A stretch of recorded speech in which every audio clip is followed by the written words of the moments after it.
के कारण वो भी कुछ हुआ है कि नहीं। तो योगी सरकार शर्म करना चाहिए। बहन बेटियां तो किसी भी समाज की वो सुरक्षित नहीं है।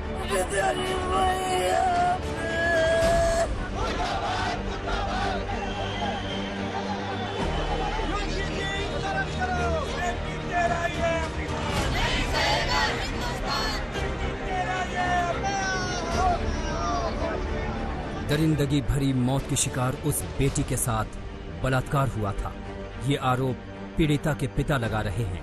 हमें इंसाफ चाहिए सर। इंसाफ हमें फांसी होना चाहिए। सजा ऐसे लोगों को जो कि कागज मेरी बेटी साथ में ऐसा अत्याचार किया है, वो ऐसे फांसी की सजा होनी चाहिए। कोई कॉम्प्रोमाइज कोई कॉम्प्रोमाइज नहीं। माँ कह रही है तो क्या करते हैं? कोई रास्ता नहीं है। आज आप एक औरत हैं, आप तो समझ सकती है ना, औरत की मान मर्यादा क्या होती है, सबसे बड़ी एक इज्जत होती है। भाई भाभी कह रहे हैं कि यहाँ पे बोल रहे हैं कि तुम्हारी लड़की अगर कोरोना से मर जाती तो मुआवजा मिल जाता है। ये सब धमकियाँ मिल रही हैं, पापा को धमकाया जा रहा है। लेकिन जिसे गैंगरेप का मामला बताया गया और जिसके कारण हाथरस की निर्भया ने सफदरजंग अस्पताल में दम तोड़ दिया, उस अस्पताल से आई पोस्टमार्टम रिपोर्ट में रेप के आरोप ने भी दम तोड़ दिया है। इस पोस्टमार्टम रिपोर्ट में बलात्कार का कोई जिक्र नहीं। रिपोर्ट में गला दबाने और गर्दन की हड्डी के टूटने का जिक्र है। साथ ही मौत की वजह कार्डियक अरेस्ट को बताया गया है।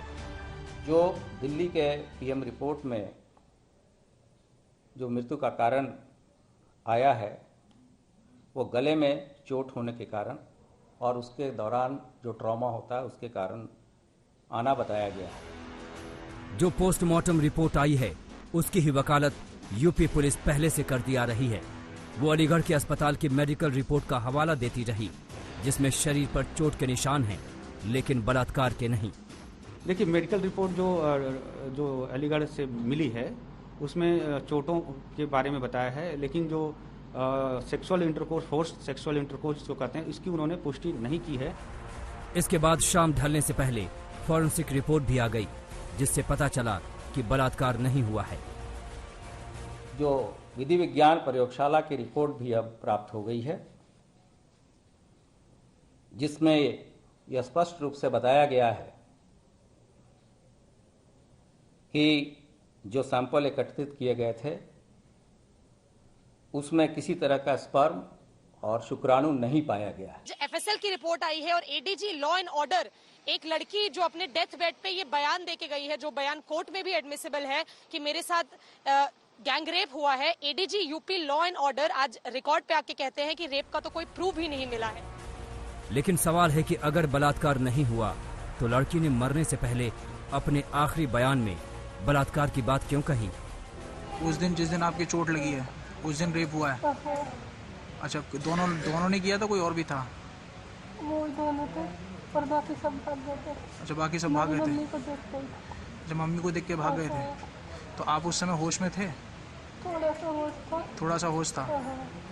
अच्छा, तो रेप हुआ आपके साथ? हाथरस की निर्भया ये कहकर मर गई कि उसके साथ बलात्कार हुआ, सामूहिक बलात्कार।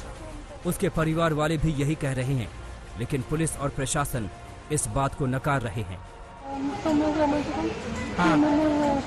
अच्छा, सवाल है कि क्या मरने से पहले दिए बयान में पीड़िता ने गलत बयानी की है? अगर उसके साथ बलात्कार नहीं हुआ तो उसने बलात्कार का आरोप क्यों लगाया? फिर ऐसा क्या हुआ कि पीड़िता को इतनी बेरहमी से पीटा गया जो उसकी मौत हो गई? इन्हीं सवालों के बीच आज तक की उस मुहिम का बड़ा असर हुआ है, जिसके जरिए हाथरस की बिटिया को इंसाफ दिलाने की मांग की जा रही है। इलाहाबाद हाई कोर्ट की लखनऊ बेंच ने मामले की गंभीरता को देखते हुए खुद संज्ञान लिया है। यूपी के DGP, ADG law and order, Hathras के डीएम और एसपी को अदालत ने नोटिस भेजा है। सभी को 12 अक्टूबर को अदालत में हाजिर होने के निर्देश दिए हैं। कोर्ट ने हाथरस पुलिस के अमानवीय बर्ताव पर सवाल उठाए हैं। घर वालों की मर्जी के खिलाफ जाकर लड़की का जल्दबाजी में अंतिम संस्कार करने पर भी नाराजगी जताई है। इस पूरे मसले पर अदालत ने आदेश दिया है कि आज तक के कवरेज से जुड़े कंटेंट भी सुनवाई में मदद के लिए लाए जाएं। कई अन्य मीडिया रिपोर्ट का जिक्र भी अदालत ने किया है।